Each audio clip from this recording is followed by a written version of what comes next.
चलो आगे बढ़ते हैं। नेक्स्ट ब्लड प्रेशर डालिए। चलो ब्लड प्रेशर के बारे में बात करते हैं। थोड़ा बहुत डिस्कस किया था ब्लड प्रेशर के बारे में हमने कि जब वेंट्रिकल्स कॉन्ट्रैक्ट होते हैं या रिलैक्स होते हैं तो दोनों ही केस में वो ब्लड के ऊपर एक प्रेशर एक्सर्ट करते हैं या फिर ब्लड वेसल के ऊपर ब्लड एक प्रेशर एक्सर्ट करता है, उस प्रेशर को हम ब्लड प्रेशर बोलते हैं। ठीक है, उसमें डेफिनेशन लिखना है इसकी ब्लड प्रेशर की। Blood pressure is the pressure exerted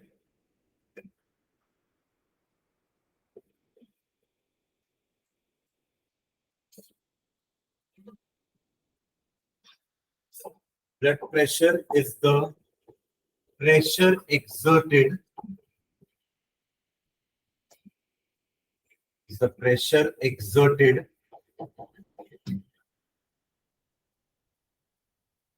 by the blood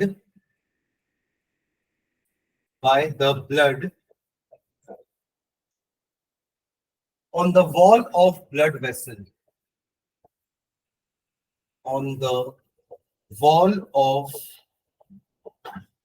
blood vessel, on the wall of blood vessel in which it is present, in which it is present, in which it is present.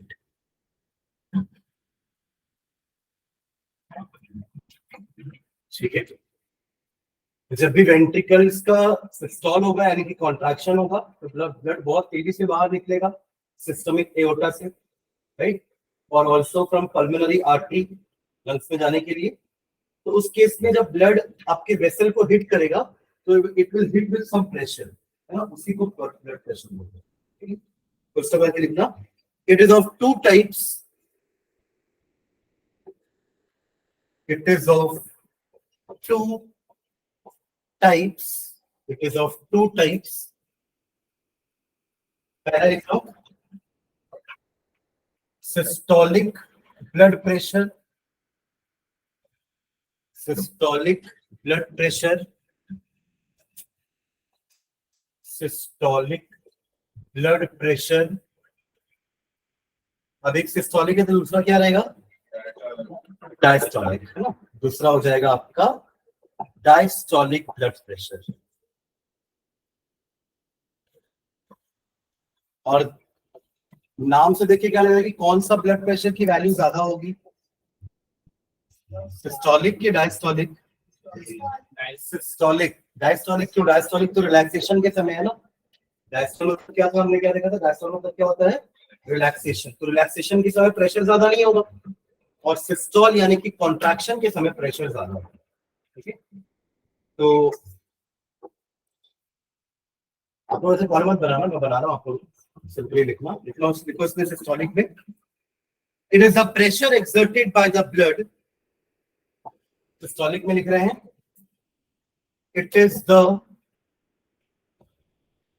Pressure exerted by the blood,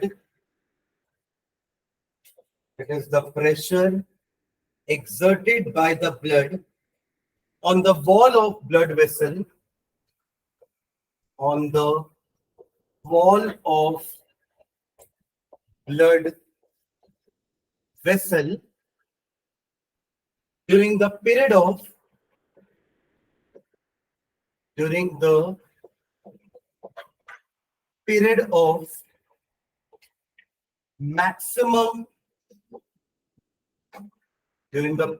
maximum ventricular systole, maximum ventricular systole। जब ventricle maximum contraction offer करेंगे ना तो उस समय जो blood को pressure feel करेगा या ब्लड वेसल में जो प्रेशर लगेगा ब्लड के कारण, उसको हम कह रहे हैं सिस्टोलिक ब्लड प्रेशर। ठीक है, तो in a normal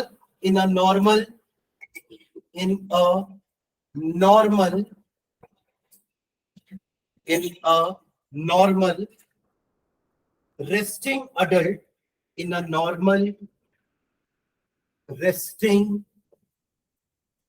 adult men, it is 120 mmHg. It is 120 mmHg. ये इसकी वैल्यू है ना, in normal resting adult. Resting adult क्यों बोल रहे हैं? अगर आप कोई वर्कआउट करके या भाग करके दौड़ करके अगर आप ब्लड प्रेशर मेजर करोगे ना, तो ऑब्वियसली वो ज्यादा आएगा। क्यों? क्योंकि उस केस में आप जब एक्सरसाइज कर रहे हो तो आपके सेल की एनर्जी रिक्वायरमेंट बढ़ गई। एनर्जी किससे आएगी? ऑक्सीजन जब पहुंचेगा तभी सेलुलर रेस्पिरेशन होगा ना, और एनर्जी प्रोड्यूस होगी। और ऑक्सीजन कौन पहुंचा रहा है? ब्लड। ब्लड को आप भेज कौन रहा है? Heart.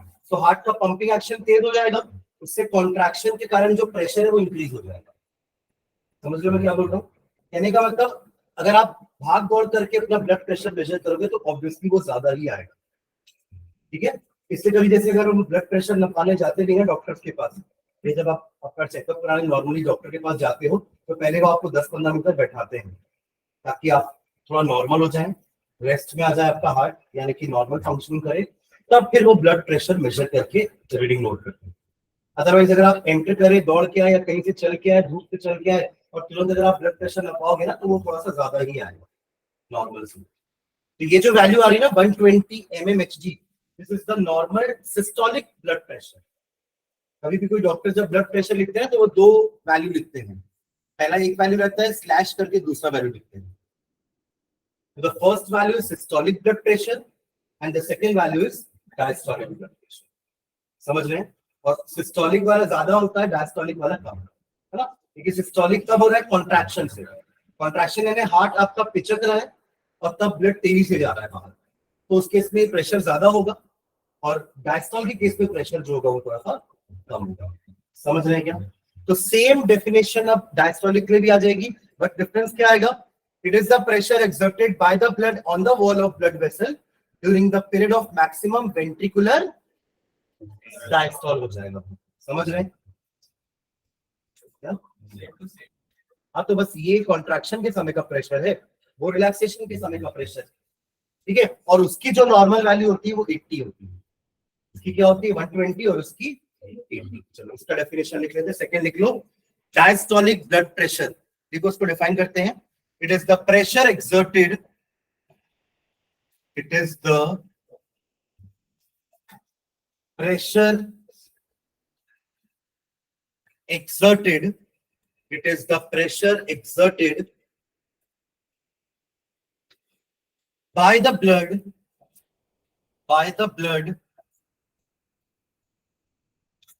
on the wall of blood vessel, on the wall of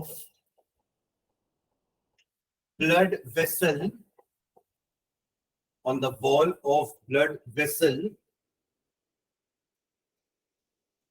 during the period of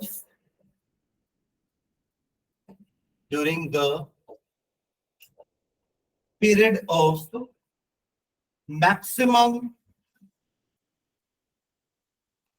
ventricular systole, diastole, maximum ventricular diastole. ठीक है? फिर आगे की लाइन भी सेम रहेगी। In a normal resting adult man, in a normal resting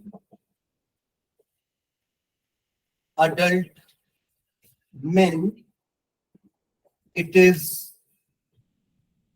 80 mmHg. mmHg is the unit of pressure. यहाँ पे mm आपका वही मिलीमीटर होता है, and Hg is the symbol of, किसका सिंबल है Hg? हाँ, मर्क्यूरी का। Hg किसका सिंबल है? मर्क्यूरी। मर्क्यूरी एलिमेंट है ना, जो आपके थर्मामीटर में और मैनोमीटर में यूज आती है प्रेशर नापने के लिए या टेम्परेचर मेजर करने के लिए। थर्मामीटर जानते हैं ना, उसमें एक लिक्विड रहता है ना, mercury is the only liquid metal, है ना, व्हिच एक्सपैंड्स ऑन हीटिंग। मतलब आपके जब बॉडी में हीट होती है तो उससे आपका मर्क्यूरी एक्सपैंड होगा और वो फिर राइज होगा। कितना राइज होगा वही अपन टेम्परेचर देखते हैं थर्मोमीटर में। आजकल के डिजिटल थर्मोमीटर आ गए हैं, वरना पहले जो पतले से जो आते थे ना क्लिनिकल थर्मोमीटर्स, उसमें आपको दिखता था वो एक liquid, that is a silver colour liquid, वो ऊपर चढ़ता हुआ आपको दिखता था जब टेम्परेचर राइज होता था। ठीक है, that is the unit of pressure mmHg। ठीक है, कितनी दोनों, चलो 80 एंड 120, तो 120/80 is the normal blood pressure. इससे कम या इससे ज्यादा दोनों ही बीमारियां हैं, उसको अपन एक हाई बीपी बोलते हैं और एक लो बीपी, हाइपरटेंशन या हाइपोटेंशन। मेजर किससे करते हैं, इंस्ट्रूमेंट है, नोट करके लिखना है point. Blood pressure is measured with the help of an instrument called, blood pressure is measured, blood pressure is measured, blood pressure is measured with the help of an instrument called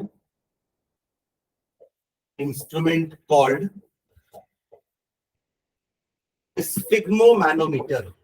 spelling लिखना, sphygmo, SPHY, sphygmomanometer। Manometer is a device used to measure pressure, है ना, manometer, sphygmomanometer। अभी देखें device, device ही देखें जिसमें blood pressure नापते हैं, छोटा सा ब्रीफकेस जैसा रहता है, जिसको ओपन करेंगे तो वहां पे आपको मैनोमीटर दिखेगा, है ना, और फिर एक बैंड आपको पहनाया जाएगा और उसमें एक बल्ब पंप जैसा रहेगा जो हवा भरने के काम आएगा, उस बैंड को इन्फ्लेट करने के लिए या डिफ्लेट करने के काम आएगा, और एक स्टेथोस्कोप रखते हैं आवाज सुनने के लिए। तो आपके हाथ में वो बैंड को बांधा जाएगा और नीचे स्टेथोस्कोप रखेंगे, है ना, और वो जो पंप है आपका उससे हवा फिल करेंगे इसके अंदर, उसको प्रेस कर करके हम क्या करेंगे, अपने इस बैग को पूरा इन्फ्लेट कर देंगे। इतना इन्फ्लेट करना है कि ब्लड यहाँ का रुक जाए कुछ देर के लिए।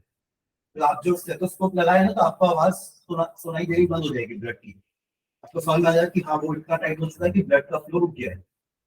फिर जैसे ही अगर आपका ब्लड का फ्लो रुक गया है और आवाज आनी बंद हो गई इसके स्टेथोस्कोप में, तो आप क्या करेंगे, धीरे से उसी बल्ब में जिसको आप अभी प्रेस करके हवा भर रहे थे उसी के साइड में एक नॉब रहता है, उस नॉब को ओपन कर देंगे तो पूरी हवा जो है वो डिफ्लेट हो जाएगी। इससे पहले थोड़ी देर के लिए बहुत टाइट हो जाएगा ये, क्योंकि ब्लड रुकेगा ना, जैसे आप यहाँ पे कई बार रबर बैंड मान लेते हैं बहुत देर तक, तो वो जो टाइट फीलिंग आती है ना वो एग्जैक्टली इतनी जगह पे आएगी कि ब्लड रुक गया एक्चुअली वहां पे। फिर जैसे ही आपने ओपन किया तो ब्लड फ्लो होना चालू करेगा, तो वहां पे साउंड आनी चालू हो जाएगी ब्लड के फ्लो होने की। वो साउंड जब आनी चालू होगी ना तब पहला रीडिंग लिया जाता है, that is known as systolic blood pressure. तो सुनते रहेंगे और रीडिंग देखते रहेंगे, जब तक वो इन्फ्लेट कर रहे थे ना तब तक प्रेशर बहुत हाई हो जाएगा, 180 190 तक का वो प्रेशर रीच कर जाएगा। पर जैसे ही डिफ्लेट करेंगे तो प्रेशर धीरे धीरे कम होगा, ठीक है, और यहाँ पे जैसे ही साउंड आनी चालू होगी वो पहला प्रेशर नोट कर लेंगे, दैट विल बी सिस्टोलिक, और जैसे ही धीरे से साउंड धीमी होनी चालू होगी या बंद हो जाएगी तो दूसरा प्रेशर नोट किया जाएगा, दैट विल बी डायस्टोलिक। समझ रहे हैं? तो ऐसा दो प्रेशर वो नापेंगे, सिस्टोलिक एंड डायस्टोलिक। तो पूरा मेजरमेंट का प्रोसेस आपको नहीं आएगा, बस इंस्ट्रूमेंट का नाम याद रखना कि स्फिग्मोमैनोमीटर से हम ब्लड प्रेशर को मेजर करते हैं।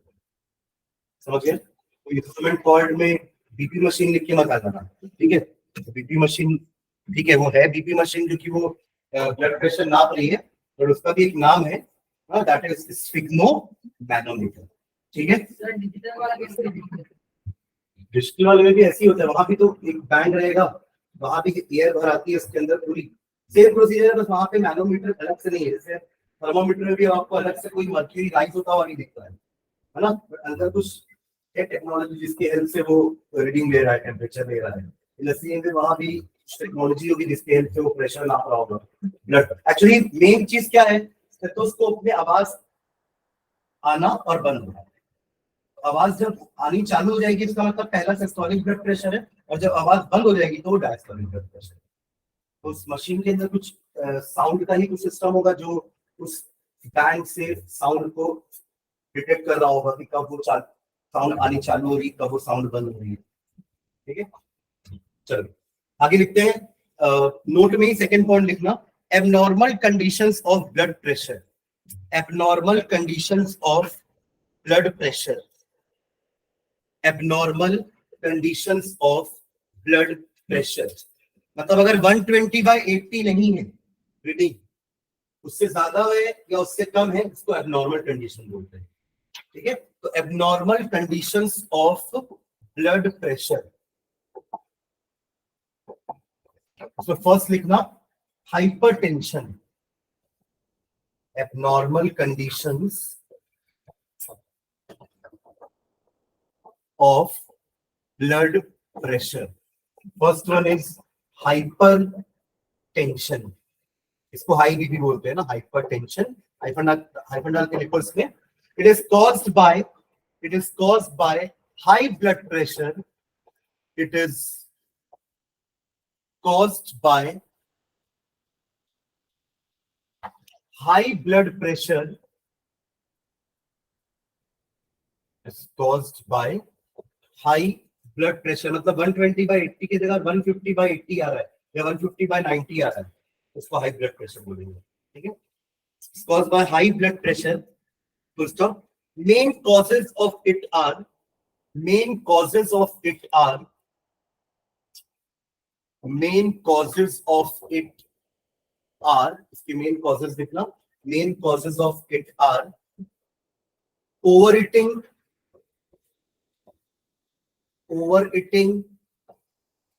obesity, मोटापा ना, obesity, physical and emotional stress, physical and emotional stress,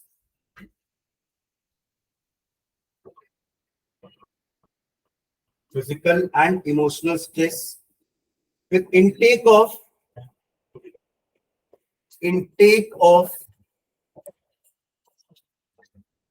cholesterol rich diet, intake of cholesterol rich diet, oily food, इससे आपका ब्लड क्या होगा, गाढ़ा हो जाएगा ना। ज्यादा गाढ़ा नहीं होना चाहिए ब्लड, ब्लड जितना ज्यादा गाढ़ा होगा ना उतना ज्यादा प्रेशर क्रिएट होगा, और डाइल्यूट भी नहीं होना चाहिए, डाइल्यूट होगा तो लो ब्लड प्रेशर हो जाएगा। ठीक है, तो cholesterol rich diet, intake of cholesterol rich diet etcetera etcetera. Smoking वगैरह से भी होता है ना। ठीक है, इट मे कॉज क्या हो सकता है, एक जो इमीडिएट इफेक्ट हमको दिख रहा है ज्यादा ब्लड प्रेशर का,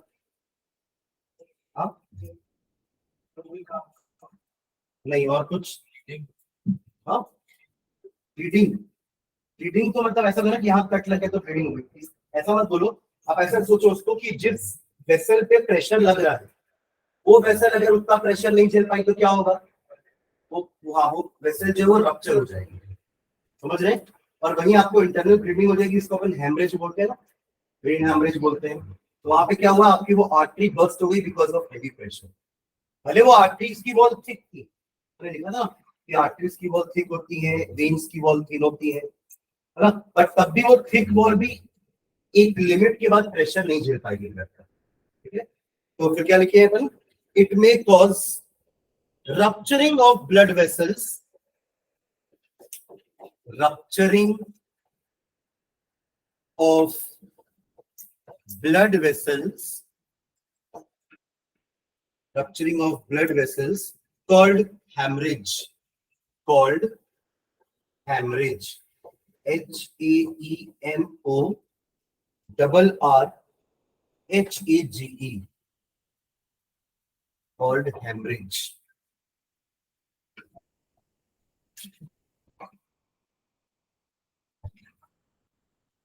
और हार्ट अटैक, और हार्ट अटैक, इसको कार्डियक अरेस्ट भी बोलते हैं ना, heart attack also known as cardiac arrest. ठीक है, सेकेंड लिखो। Second abnormal condition hypotension. Hypotension, hypotension जैसे यहाँ पे लिखा मैंने, it is caused by high blood pressure 150/90, वैसे it is caused by low blood pressure. लिख लो उसमें, it is caused by low blood pressure.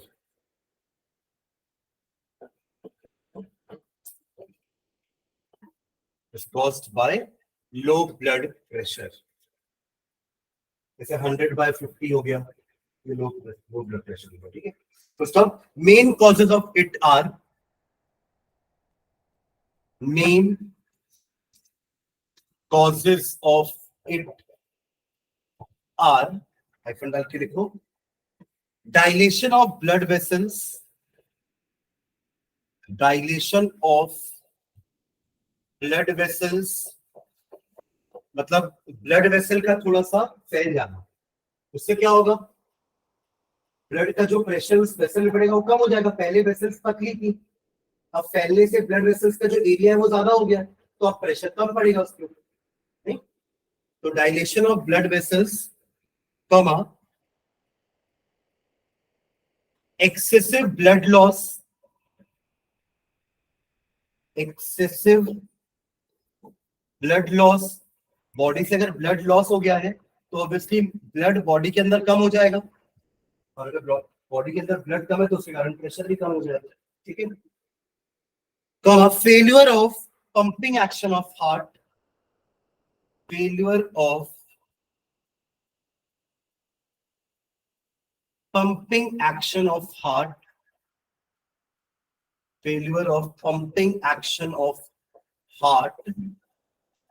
अगर हार्ट प्रॉपर पंप नहीं कर पा रहा है तो भी प्रेशर कम जाएगा। ठीक है, full stop, etcetera, full stop. It leads to fainting. Fainting मतलब बेहोश हो जाना। मतलब ये क्यों होगा ऐसा? ये देखो, अगर ब्लड का प्रेशर कम हो जाएगा तो ऑक्सीजन कम या देरी से पहुंचेगा सेल्स तक, उस केस में एनर्जी फॉर्मेशन कम हो जाएगा। एनर्जी फॉर्मेशन कम होगा तो यू विल फील वीक और आपको चक्कर आ सकते हैं। ठीक है, अल्टीमेटली ऑक्सीजन की कमी हो रही है सेल्स में।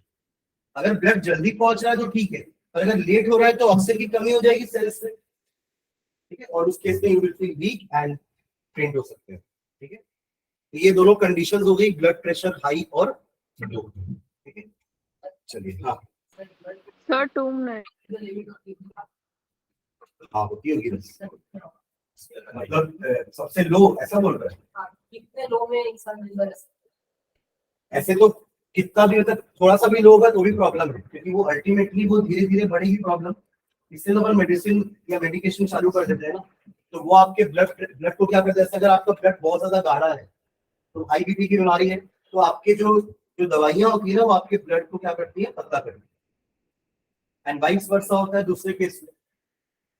अगर ब्लड बहुत ज्यादा क्या बोलना चाहिए, डाइल्यूट हो गया है, यानी कि वाटर कंटेंट ज्यादा पानी के इनटेक से भी ब्लड जो है वो पतला हो जाता है, उससे भी आपका ब्लड प्रेशर कम होता है। ऐसा कोई लो लिमिट नहीं है कि कितना हद तक हम जिंदा रह सकते हैं इसमें। अल्टीमेटली आपकी कंडीशन धीरे धीरे बिगड़ेगी और आपको कभी भी अटैक आ जाएगा, क्योंकि इतना ब्लड प्रेशर है, कभी भी आपकी वॉल्स जो वो रप्चर हो सकती है। तो हम उस कंडीशन तक ना जाए इसलिए अपन मेडिसिन ले रहे हैं। इसको बीमारी नहीं है, पर अचानक से कई बार कुछ हो जाए वो हो जाता है। वही आप ऐसे समझ के चलिए कि 160 170 इज वेरी फेटल। अगर वो रेंज तक चला गया ब्लड प्रेशर तो कभी भी आपकी वॉल्स रप्चर हो सकती है, हेमरेज हो सकती है। ठीक है, चलिए आगे बढ़ते हैं। Next, fourth and final life process, that is excretion. चलो एक्सक्रीशन स्टार्ट करेंगे। Excretion. So till now we have seen 3 essential life processes. Those were nutrition, then respiration, third one was transportation मतलब खाना और जो एयर हमने लिया है उसको कैसे सेल्स तक पहुंचाया जाए, वो ट्रांसपोर्टेशन हो गया।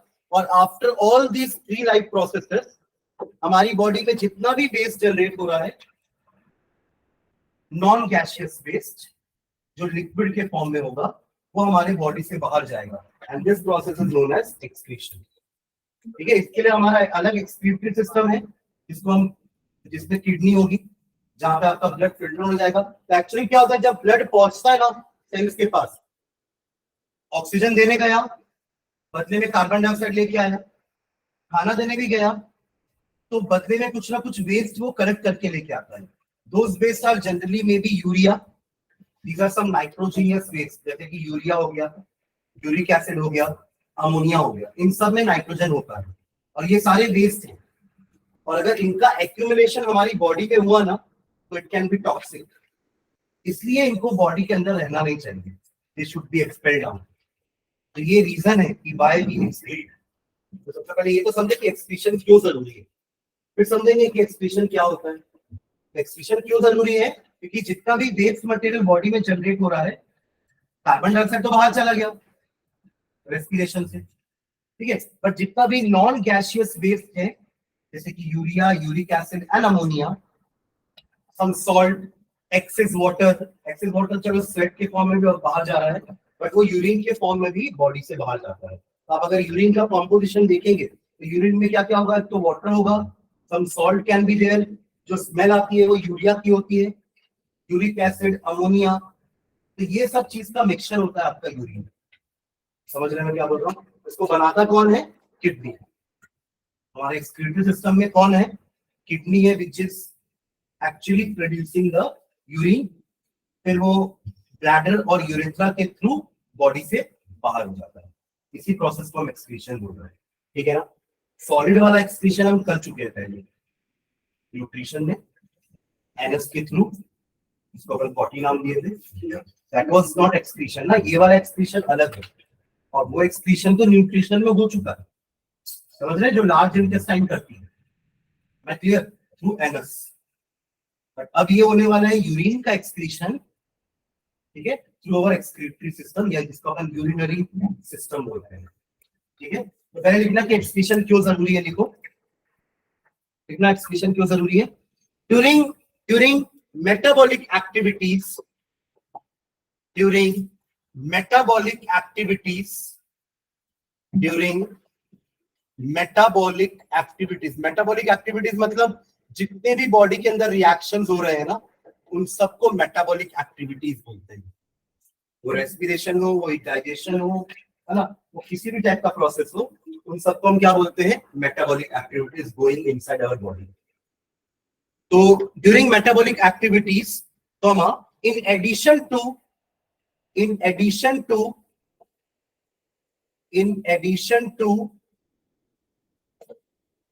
in addition to formation of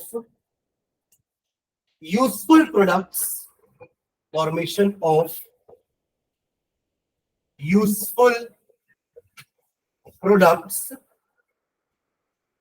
certain harmful waste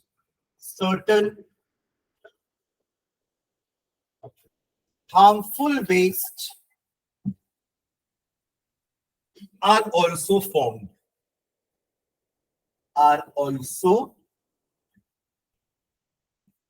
formed, ठीक है।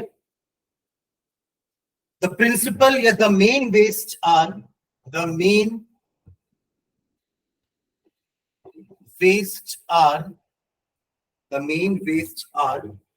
nitrogenous waste,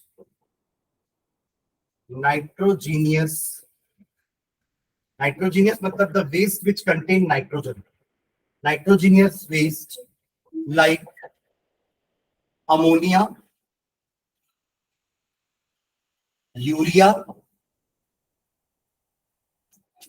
uric acid, ammonia, urea, uric acid, etc.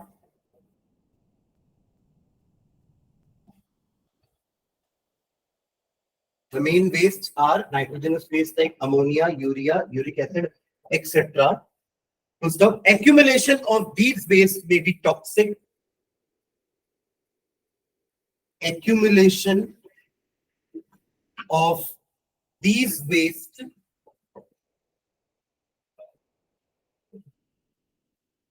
may be toxic. May be toxic.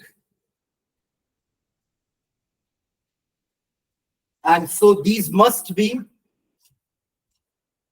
and so these must be expelled out of the body. तो ये जो 4 line लिखी है ना, ये basically किस क्वेश्चन का आंसर होगा कि what is the need for excretion? समझ रहे हैं क्या? What is the need for excretion? ठीक है, डेफिनेशन लिखो नीचे एक्सक्रीशन का। The process of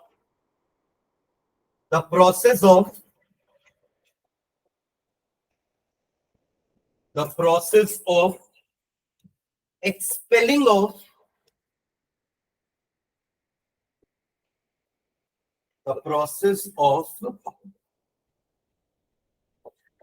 expelling of non-gaseous,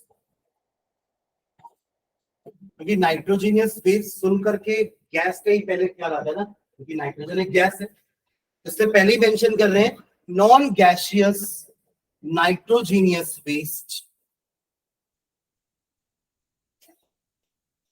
non gaseous nitrogenous waste. वही ऊपर जो तीनों नाम लिखे थे, like ammonia, urea, uric acid, like ammonia,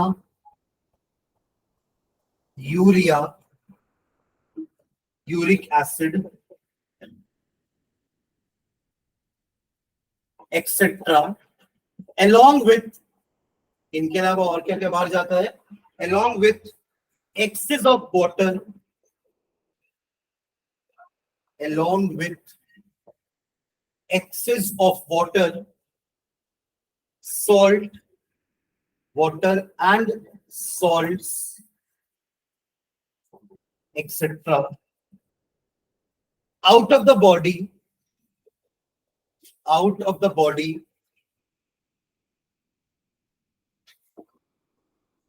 is called excretion.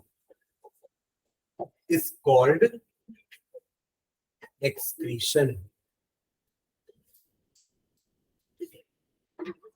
ठीक है, और अगर इसको बाहर नहीं किए तो क्या होगा? ब्लड का कॉम्पोजिशन पूरा डिस्टर्ब हो जाएगा। ये सब ब्लड में ही तो है ना, क्योंकि ब्लड ही खाना देने गया था, ब्लड ही है जो ऑक्सीजन देने गया था, और रिटर्न में वो वेस्ट लेके आता है सेल से। तो अगर ब्लड गया नहीं छलने के लिए किडनी के पास, तो ब्लड का कॉम्पोजिशन डिस्टर्ब हो जाएगा। कॉम्पोजिशन मतलब ब्लड में क्या होता है, प्लाज्मा और कॉर्पसल्स होते हैं ना, अब उनमें ये टॉक्सिक मटेरियल्स भी हैं। समझ रहे मैं क्या बोल रहा हूँ?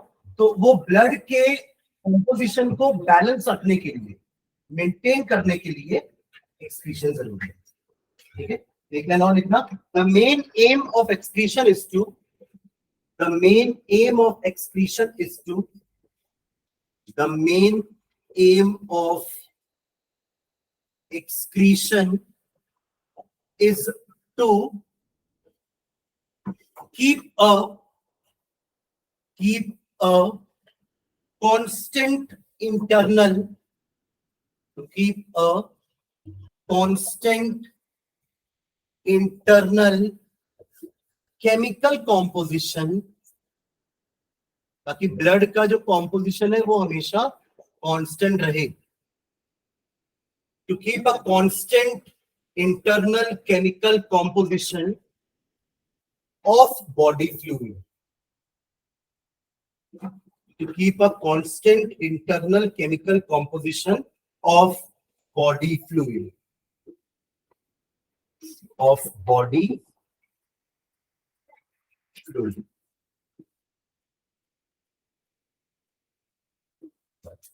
Called, इस बैलेंस को मेंटेन रखने के प्रोसेस को बोलते हैं called homeostasis. Homeostasis, called homeostasis. ये जो पूरा लाइन लिखे है ना, इसकी जगह आप ये भी लिख सकते हो, main aim of excretion is homeostasis, क्योंकि उसका मतलब यही होता है to maintain the constant chemical composition of your body. Blood का जो कॉम्पोजिशन है वो जैसा था वैसा ही रहे, उसमें और कोई चीजें मिक्सअप ना हो। अगर कोई और चीजें मिक्सअप हुई तो उसका कॉम्पोजिशन डिस्टर्ब हो जाएगा। ठीक है, तो अब जो भी चीजें उसके अंदर आई हैं उसको फिल्ट्रेशन करके रिमूव करना है, इसी प्रोसेस को हम एक्सक्रीशन बोलते हैं। ठीक है, चलो एक्सक्रीटरी सिस्टम लिखते हैं, नेक्स्ट लाइन डालना। एक्सक्रीटरी सिस्टम ऑफ मेन, या उसको यूरिनरी सिस्टम भी बोल सकते हैं, एक्सक्रीटरी या फिर यूरिनरी सिस्टम ऑफ मेन। ये हमारा इस चैप्टर का चौथा सिस्टम है। पहला सिस्टम क्या था? लाइव प्रोसेस नहीं पूछ रहा हूं, एलिमेंट्री कैनाल। पहला क्या था? Alimentary canal. सेकंड क्या था? वो पल्मोनरी सर्कुलेशन सिस्टम, लंग्स वाला। फिर तीसरा क्या था आपका? सर्कुलेटरी सिस्टम, जिसमें ब्लड, ब्लड वेसल और हार्ट थे। अब ये चौथा है हमारा एक्सक्रीटरी सिस्टम। ठीक है, अब इसमें क्या क्या होंगे? इसमें क्या चार कंपोनेंट होते हैं? सबसे मेन कंपोनेंट किडनी। ठीक है, ये भी पेयर में होती है किडनी, बीन शेप्ड की होती है, राजमा नहीं, कुछ ऐसा।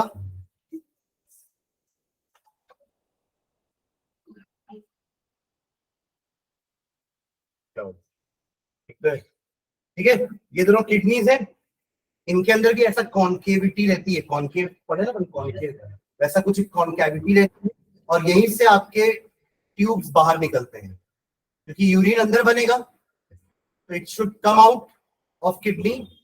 फिर ये यूरिन जो है इसको बोलते हैं यूरेटर। ये क्या होता है? यूरेटर। ये यूरेटर आके कहाँ ओपन होगा? ब्लैडर में।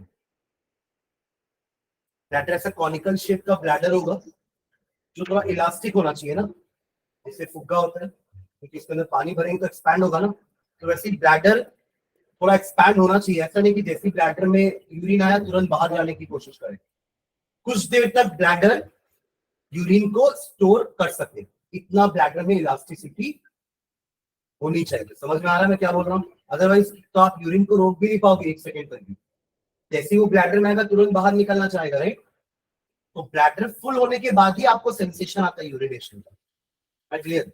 वरना अभी बैठे तो सेंसेशन नहीं आएगा, पर जैसे ही एक बार ब्लैडर फुल हो जाएगा ना, आफ्टर यूरिन फॉर्मेशन, यहाँ यूरिन फॉर्मेशन होके यहाँ से ट्रैवल करके नीचे आ रहा है, और ब्लैडर जैसे ही फुल होगा फिर वो एक यूरेथ्रा की ओपनिंग के थ्रू आपका जो यूरिन है वो बाहर हो जाएगा। तो चार चीजें हो गई। पहला हो गया kidney, then second is ureter, third one is urinary bladder, and fourth is urethra. Urethra और यूट्रस में कंफ्यूज नहीं होंगे ना, यूट्रस अलग चीज है, समझ रहे हैं ना? Uterus is a female reproductive organ and urethra आपका एक्सक्रीटरी सिस्टम का ऑर्गन। समझ रहे हैं मैं क्या बोल रहा हूँ? ठीक है, ओके, चलो उसके लिखते नीचे लिखो, हेड डाल लियो ना।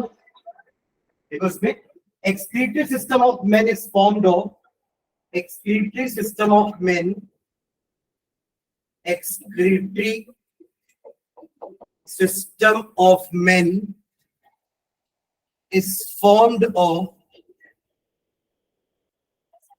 following parts, is formed of following parts. First is kidney, first लिख लो kidney.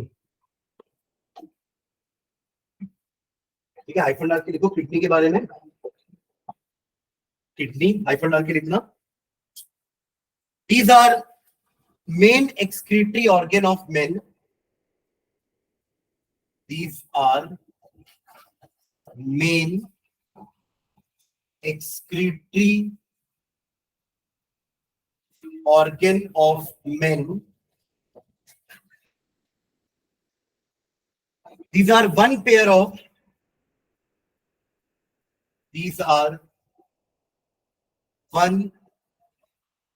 of large sized, color wise बाहर से reddish brown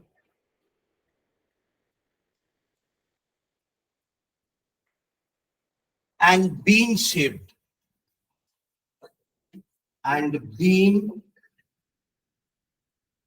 shaped structures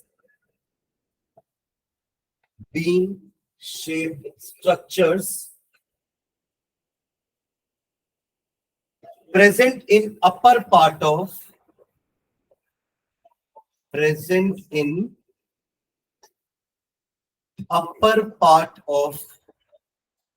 abdomen. ये भी abdominal cavity नहीं है ना. Lungs was in thoracic cavity. बाकी आपका stomach, intestine ये सब abdominal cavity नहीं है. ठीक है. Exactly kidney.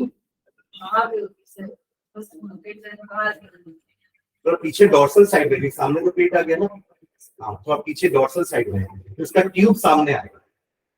ठीक है. देखो नेक्स्ट क्या लिखे, upper part of abdomen, full stop. Concavity of kidney,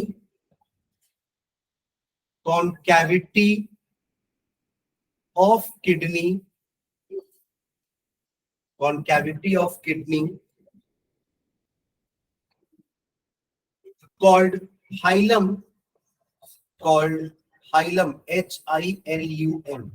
इस एरिया को हाइलम बोल रहे हैं ना, जहां से एक्चुअली में यूरेटर ओरिजिनेट हो रहा है. ठीक है. Hilum is always inward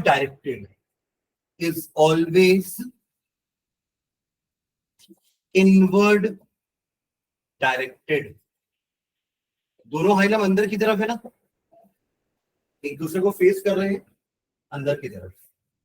inward directed. तो स्टॉप. ये तो बाहर की बात होगी. किडनी बाहर से कैसा है, अंदर क्या है किडनी के, नेक्स्ट लाइन में लिखना. इंटरनली ईच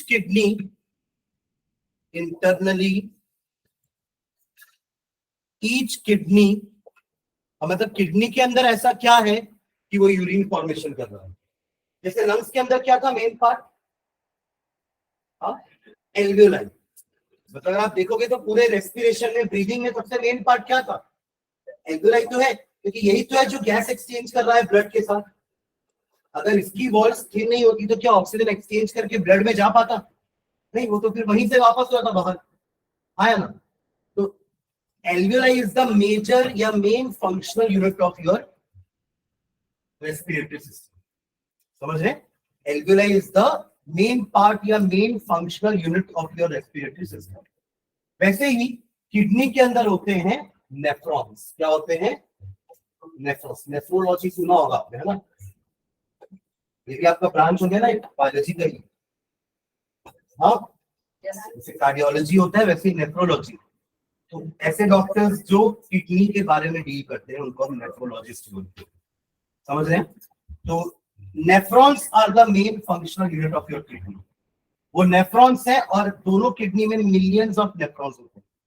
और इनका काम क्या है, ये ब्लड जो आएगा उसको प्यूरिफाई करेंगे, फिल्ट्रेशन करेंगे और ब्लड को फिल्टर करके ब्लड को वापस भेज देंगे. और जो फिल्टर्ड पार्ट बच गया है, वेस्ट है ना, उसको ये एज अ यूरिन फॉर्मेशन करके ब्लैडर तक पहुंचा देंगे. यही मेन पार्ट हुए. ठीक है. तो लिखना, internally each kidney is formed of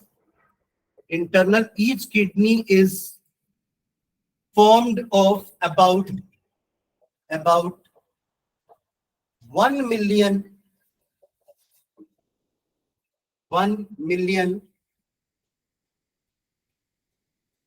nephrons. 1 million nephrons held together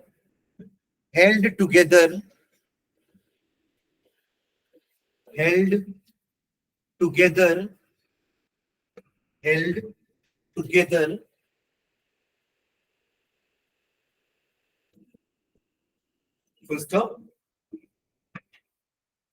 Nephrons are convoluted. Nephrons are, याद तक हो गया ना सबका? Nephrons are convoluted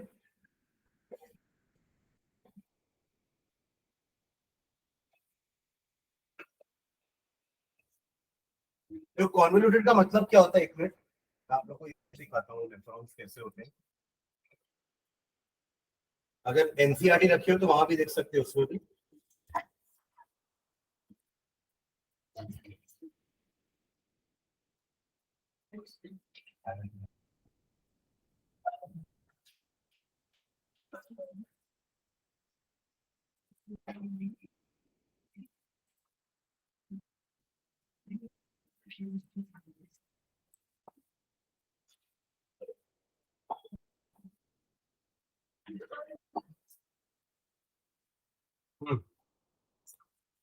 इसको देखना, तो ये जो पूरा आपको ट्यूब्स का दिख रहा है ना नेटवर्क, इसको बोल रहे हैं convolution.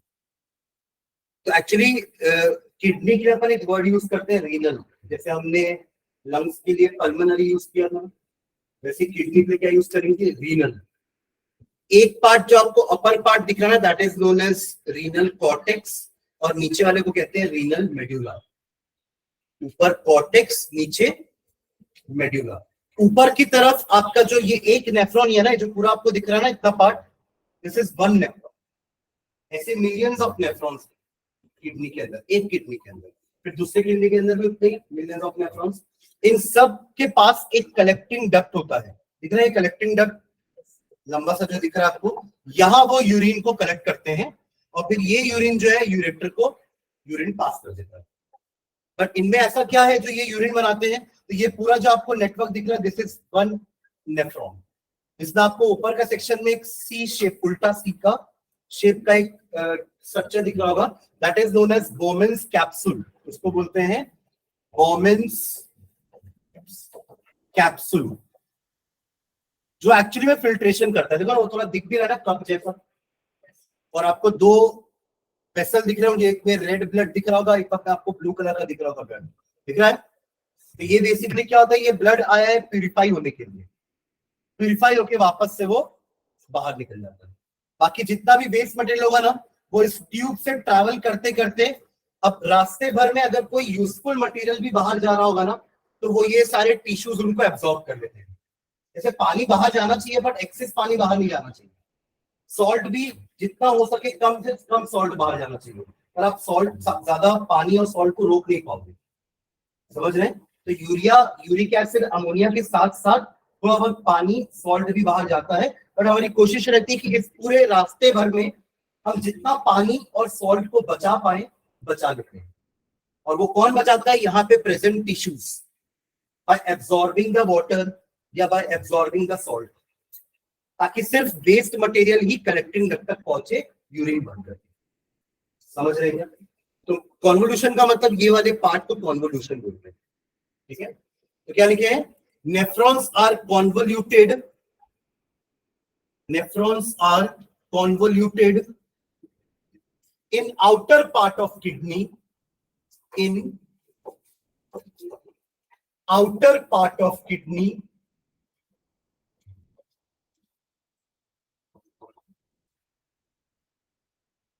In outer part of kidney. Actually ये नेफ्रॉन्स ऐसे रहते हैं, ये आपको किडनी दिख रहा है ना एक, तो ये सब हिस्से ये वाले नेफ्रॉन्स के हैं, ये सारे, ये जो आप ऊपर पार्ट देख रहे हैं ना, ये सब यहाँ पे है किडनी के आउटर पार्ट में, ठीक है?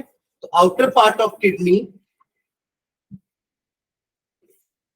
कॉल्ड रीनल कॉर्टेक्स, उसको हम बोल रहे हैं कॉर्टेक्स। देखो यहाँ लिखा है cortex, called renal cortex, called renal cortex, called renal cortex. While it runs straight, while it run straight, while it runs straight in central part of kidney, in central part of kidney called renal medulla. Called renal medulla. Main function क्या होता है nephron का वो लिखते हैं, फिर nephron को ना अपन स्टडी करेंगे बाद में वापस से डिटेल में। अभी तो हम सिर्फ किडनी के बारे में लिख रहे हैं, तो अपन ये लिखते हैं कि किडनी के अंदर नेफ्रॉन्स हैं और नेफ्रॉन्स क्या करते हैं, बट वो कैसे करते हैं एक एक पार्ट अपन देखेंगे कि यहाँ क्या हो रहा है, फिर ये सब ट्यूब्स क्या है, नीचे क्या है, ये ऐसे वापस ऊपर आ रहा है, फिर अल्टीमेटली कलेक्टिंग डक्ट में जा रहा है। तो ये अपन इसका पार्ट अलग से पढ़ेंगे डिटेल में, है ना। फिलहाल हमको जो बाकी 3 पार्ट पढ़ना है ना, यूरेटर, ब्लैडर एंड यूरेथ्रा, इसके बारे में कुछ लिखते हैं, फिर हम नेफ्रॉन्स पे जाएंगे वापस से, ठीक है। नेफ्रॉन का एक लाइन लिख लो, nephrons of the kidney form the urine. Nephrons, ये मेन फंक्शन है, नेफ्रॉन्स ऑफ द किडनी। अब वो कैसे बनाते हैं हम देखेंगे। Nephrons of the kidney forms urine, forms urine, ठीक है। सेकेंड पार्ट लिखना, सेकेंड पार्ट क्या है, यूरेटर, है ना। फर्स्ट पार्ट आपका किडनी हो गया, second part is ureter. Ureter का काम क्या है, ये जो भी किडनी यूरिन बना रहा होगा ना, उसको बस ब्लैडर तक लेके आना है, ये तो काम है, ट्यूब है बस, ठीक है। तो लिखो इसमें, these are a pair of long comma narrow, these are a pair of, these are a pair, ये भी पेयर में होना जरूरी है क्योंकि 2 किडनी है, दोनों किडनी से यूरिन लेके आ रहा है नीचे। these are a pair of long comma narrow, long comma narrow comma thin walled and tubular structure, thin walled and tubular structure, tubular structure which starts from the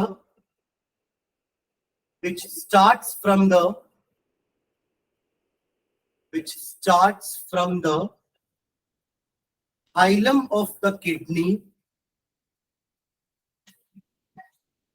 hilum of the kidney के hilum से start हो रहा है ये, hilum of the kidney and opens in urinary bladder, and opens in urinary bladder, and opens in urinary bladder। इसका function लिख देते हैं, these conduct the urine, these conduct the urine, these conduct the, conduct मतलब वही पहुंचाना, these conduct the urine from kidneys